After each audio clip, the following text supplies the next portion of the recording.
Chris Drury has finally revealed the truth behind his master plan this offseason as he has officially spoke out to the media following a very busy start to free agency, and he revealed some insight into where some players will be playing next season and the reasoning behind some of the trades and free agent signings so far. We're going to break it all down and the reason behind everything in this episode of Rangers Digest. But before we do that, a quick reminder to hit that subscribe button. About 77% of you who watch these videos are not subscribed to the channel. So if you want to stay up to date with everything that's happening with the New York Rangers, go down below, hit that free subscribe button because this is the place to be for all your daily New York Rangers content. But Bret, let's get right into it.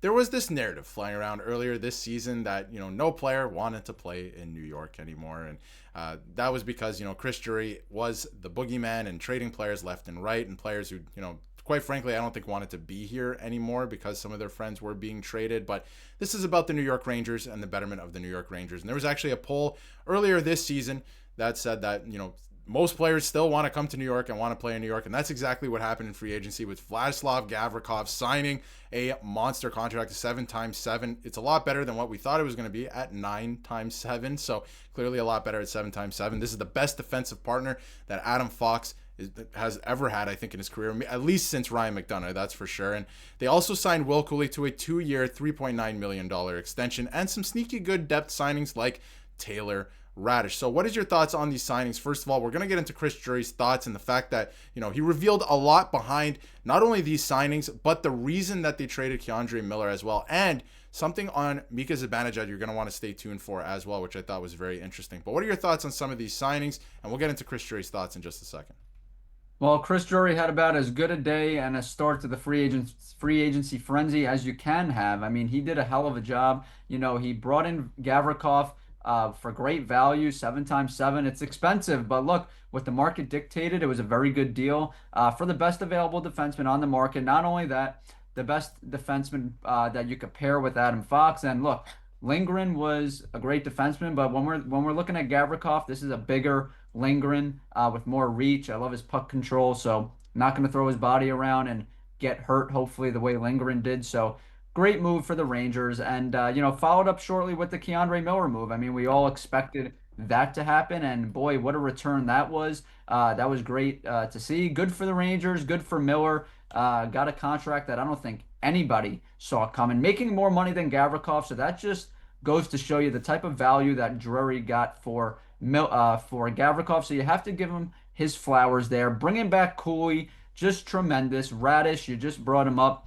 Good move for the Rangers. Going to give them some solid scoring potential at right wing, and is just going to be a solid body to have out there. A capable body, a big body, a body that's proven he can chip in. Not consistent, but coming off a very good year in comparison to the year he had prior. So hopefully he can build on that. Absolutely, and he had a pretty solid year on the best team in the league, the Washington Capitals, or one of the best teams in the league in the Eastern Conference, that's for sure, in the Washington Capitals. And you can see here all the moves that they made over the last 24, 48 hours. Obviously, Taylor Radish, you got Pouliot, who's a depth defenseman. K'Andre Miller has been traded for a massive haul. Scott Morrow is going to be a great right shot defenseman for this team. Young defenseman, has size, is an offensive defenseman. Of course, Will Cooley gets signed to a contract extension. You have Justin Dowling as well, and of course, Vladislav Gavrikov. Now, was Chris Drury concerned? We're going to get into his thoughts, and there's a lot in terms of what he was talking about, the defense and everything, and not necessarily a shot at Peter Laviolette, but there was certainly a disconnect. I want to get into that as well. But, was Chris Drury concerned about the offer sheets? Because let me tell you, Bret, I was very concerned about Will Cooley being offer sheeted or Miller. Of course, Miller's been traded at this point, but he said it's within the rules. It's certainly not something that you can ignore, but at the end of the day, we're just happy to be able to facilitate a trade with Carolina for the pieces we got back, which were fantastic. A first, a second in next year's draft, and Scott Morrow as well, who's a very talented prospect. And they're able to use K'Andre Miller's money that they're saving not having him on the team elsewhere, which is exactly what they did with, for example, Gavrikov. And now I wanted to get into some quotes about the defense and Gavrikov. And Chris Drury said he did have a very successful opening to free agency. He said it's certainly been a busy and exciting few weeks for the Rangers organization with lots of moving parts. And he went on to say about the D-core specifically, it starts in our D-zone coverage, certainly defending in the high danger areas, which is a spot that they definitely had some issues with last year. Shesterkin was standing on his head at points. He said, we were simply not good at that last year. We have to be better in our own zone. We have to be better in front of the net for Shesterkin and Quick. And of course, he went on to say that, adding a guy like Gavrikov, he just shows that, his compete level, the size that he brings, the reach that he brings. He's one of the best stick checkers in the league. It's a very exciting time for the Rangers to bring in a guy like Gavrikov. What are your thoughts on all of these comments? Because I'm very excited about Gavrikov. I would have done the deal if it was $9 million, but it would have been a disaster anyway. But I think it makes them better in the media. But to get him at 7x7, especially considering K'Andre Miller is now making more than Gavrikov, I think it's a good move for the way that this Rangers team, the makeup of it currently sits. Yeah, a lot to break down there. Drury had to be concerned about the offer sheet, as we were, as all Rangers fans were, because, he wanted to have his cake and eat it too. And luckily, he was able to do that. He was able to find a way, to sign Gavrikov, to be able to retain Will Cooley, because it could have got real dicey. He refuses to trade Soucy and his over $3 million cap hit that he's going to have. And it could have very well cost him Will Cooley. And, Rangers fans would have rioted down Fifth Avenue if the Rangers lost Will Cooley because Drury refused to trade Carson Soucy. You said it many times in previous videos. You might as well have just direct transferred that money from Soucy's account to Will Cooley because, not to hate on Soucy, but you can't lose Cooley. You can't lose Cooley because you want to keep Soucy. So luckily, Gavrikov, you were able to get a great deal considering what the market dictated, as we saw. Ivan Provorov, K'Andre Miller. Gavrikov is better than both of those players. Best available defenseman on the market. The Rangers were able to get for 7x7. Good work. Good job by Chris Drury. And not only that, he was able to do that while retaining Will Cooley, which is a massive win because I said that if the Rangers let Cooley walk away, the Rangers could have quite frankly done anything this offseason. It would have been deemed a L, in my opinion, unless they did something outrageous and they brought in some type of superstar. But if they lost Cooley this offseason, it would have been a L. So I'm happy that he was able to get Gavrikov at a good deal, bringing Cooley on a bridge deal, make some sneaky good signings like a Radish that we mentioned. So, and in terms of the defense, when it comes to Igor, that as the Rangers go, Igor goes as the Rangers go. So the Rangers will be better with Igor playing at an all-world level. And the only way you could do that is, Igor could only be so magical for so long. You need the defense to show up. You need the defense to do their job. And we know the first pair is going to show up and do their job. The making of an elite first pair with Fox and Gavrikov. So good things for the Rangers. Still a lot of work to do, but couldn't have been a better day, in my opinion, for Chris Drury yesterday. Absolutely. And like you said, you have a solidified first pairing now. And again, the yin and yang with Fox with the offensive ability, the fact that Gavrikov's so good defensively and with his stick, I'm very excited to see what they can do together. And just to touch on this before we move on to another big topic of conversation with Mika Zibanejad, this was Chris Drury's, closing thoughts on K'Andre Miller. With a young player that's a year or a couple years away from free agency, it's not always the easiest thing to come to an agreement on a long-term contract.